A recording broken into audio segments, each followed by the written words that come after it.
ನೋಡ್ತಾ ಇದ್ದೀವಿ. ಯಾರೇ ಕಾರ್ಯಕರ್ತರು ಟೌನ್ ಹಾಲ್ಗೆ ಬರ್ಲಿ ಅವರನ್ನ ಅಲ್ಲಿಂದ ಎತ್ತಾಕೊಂಡು ಹೋಗ್ತಿದ್ದಾರೆ ಪೊಲೀಸ್.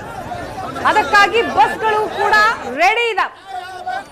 ಟೌನ್ ಹಾಲ್ ಬಳಿ ಕಾರ್ಯಕರ್ತರು ಬರ್ತಾ ಇದ್ದ ಹಾಗೇನೆ ಅವರನ್ನ ಅಲ್ಲಿಯೇ ತಡಿತಾ ಇದ್ದಾರೆ.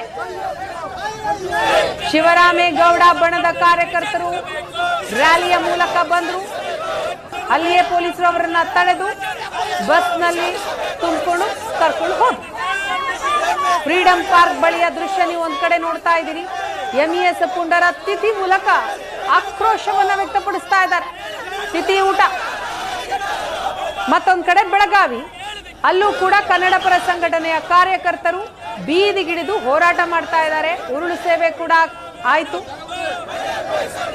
ಎಲ್ಲರನ್ನೂ ಅರ್ಧಕ್ಕೆ ತಡಿತಾ ಇದ್ದಾರೆ ಪೊಲೀಸರು. ನಾವು ಒಂದು ಘೋಷಣೆ ಕೂಗೋದಕ್ಕೂ ನಮಗೆ ಇವತ್ತು ಸ್ವಾತಂತ್ರ್ಯ ಇಲ್ಲ ಅಂದರೆ ದೊಡ್ಡ ದುರಂತ. ಸರ್ಕಾರದ ಕೈಗೊಂಬೆ ಆಗಿರೋ ಪೊಲೀಸ್ ಇಲಾಖೆಯವರು ಬಹಳ ಕೆಟ್ಟದಾಗಿ ನಡ್ಕೊಂತವ್ರೆ ಹೋರಾಟಗಾರರ ಮೇಲೆ. ಸರ್, ಈ ಅಣ್ಣವರ ಸೇನೆ ಅಂತಂದ್ರೆ ಅದಕ್ಕೊಂದು ಸಂಯಮ ಇರುತ್ತೆ, ಅವ್ರಿಗೊಂದು ತಾಳ್ಮೆ ಇರುತ್ತೆ. ಸೊ ಎಲ್ಲೂ ಕೂಡ ನೀವು ಯಾವುದೇ ರೀತಿಯಂತಹ ಅಹಿತಕರ ಘಟನೆಗಳು ಮಾಡುವಂತ ನಿಟ್ಟಲ್ಲಿ ಮುಂದಾಗಲ್ಲ, ಯಾಕಂದ್ರೆ ಅಣ್ಣವರ ಸ್ವಭಾವನೇ ಆ ರೀತಿ. ಸೊ ನಿಮ್ಮನ್ನ ಏನು ಪಿಕ್ ಮಾಡ್ಕೊಂಡ್ಬಂದು ಇಲ್ಲಿಗೆ ಬಿಡುವಂತ ಕೆಲಸವನ್ನ ಮಾಡಿದ್ದಾರೆ ಪೊಲೀಸ್ನವರು. ಏನ್ ಹೇಳ್ತೀರಿ ಇದ್ರ ಬಗ್ಗೆ? ನೋಡಿ ಸರ್, ದೇವತಾ ಮನುಷ್ಯ ವಿಶ್ವಮಾನವ ಅಂತ ಹೆಸರು ತಗೊಂಡಿರೋಂಥ ಪುಣ್ಯಾತ್ಮನ ಅಭಿಮಾನಿಗಳು. ನಾವು ಯಾವತ್ತೂ ಅಷ್ಟೇ ಕಿಡಿಗೇಡಿತನ ಮಾಡಲೇ ಇಲ್ಲ. ಈ 50 ವರ್ಷಗಳಿಂದಲೂ ಸಹ ನಾಡು, ನುಡಿ, ಜಲ, ಭಾಷೆ ವಿಚಾರವಾಗಿ ಪ್ರಾಮಾಣಿಕವಾಗಿ ಶಾಂತಿಯುತವಾಗಿ ಹೋರಾಟ ಮಾಡ್ಕೊಂಡು ಬಂದಂಥ ಅಭಿಮಾನಿಗಳು. ಅಂಥ ಅಭಿಮಾನಿಗಳನ್ನ ಸಹ ಇವತ್ತು ಪೊಲೀಸವರು ಅಭಿಮಾನಿಗಳು ಅನ್ನೋದು ಕೂಡ ನೋಡ್ದಂಗೆ ಒಳ್ಳೆ ಪುಂಡವ್ರನ್ನ ಎಳ್ಕೊಂಡು ಬಂದು ಒಳಗಡೆ ಬಿಡ್ತಾರಲ್ಲ, ಆ ರೀತಿ ಬಿಟ್ಟಿದ್ದಾರೆ ಸರ್ ಇವತ್ತು. ಸರ್, ಇಲ್ಲ ಎಂಇಎಸ್ ಆಟೋ ಬಗ್ಗೆ ನೀವು ಬ್ರೇಕ್ ಹಾಕ್ಲಿಕ್ಕೆ ಕನ್ನಡ ಪರ ಸಂಘಟನೆಗಳು ಬಹಳಷ್ಟು ಆಕ್ಟಿವ್ ಆಗಿದ್ದೀರಿ. ಮುಂದಿನ ಹೋರಾಟ ಆಗಿರುತ್ತೆ ಸರ್. ಮುಂದಿನ ಹೋರಾಟನ ನಾವು ಹೇಳಲ್ಲ ಸರ್. ಹೇಳಿದ್ರೆ ಸರ್ಕಾರ ಸಿದ್ಧತೆ ಮಾಡಿಕೊಂಡು ನಮ್ಮನ್ನೆಲ್ಲ ಬಂಧಿಸ್ತಾರೆ. ನಾವೊಂದು ಕೆಲವೊಂದು ನಾಯಕರೆಲ್ಲ ಮಾತಾಡ್ಕೊಂಡಿದ್ದೀವಿ.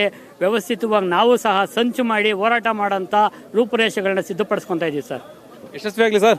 ಇದಿಷ್ಟು ಏನು ಡಾಕ್ಟರ್ ರಾಜ್ಕುಮಾರ್ ಅಭಿಮಾನಿಗಳ ಸಂಘಟನೆಯಿಂದ ಮಾಡ್ತಿರ್ತಕ್ಕಂಥ ಹೋರಾಟ. ಅಂದ್ರೆ ಈಗಾಗಲೇ ಫ್ರೀಡಂ ಪಾರ್ಕ್ ನಲ್ಲಿ ಅವರು ಪ್ರತಿಭಟನೆಯನ್ನ ಮಾಡ್ತಾ ಇರ್ತಕ್ಕಂಥದ್ದು. ಆ ಪ್ರತಿಭಟನೆಯನ್ನು ಈಗಾಗಲೇ ಪೊಲೀಸರು ಹತ್ತಿಕ್ಕಿದ್ದಾರೆ ಅಂತ ಕೂಡ ಆರೋಪವನ್ನ ಮಾಡ್ತಿದ್ದಾರೆ. ಕ್ಯಾಮರಾಮನ್ ಜಗದೀಶ್ ಜೊತೆ ಮಂಜುನಾಥ್, ಏಷ್ಯಾನೆಟ್ ಸುವರ್ಣ ನ್ಯೂಸ್, ಬೆಂಗಳೂರು.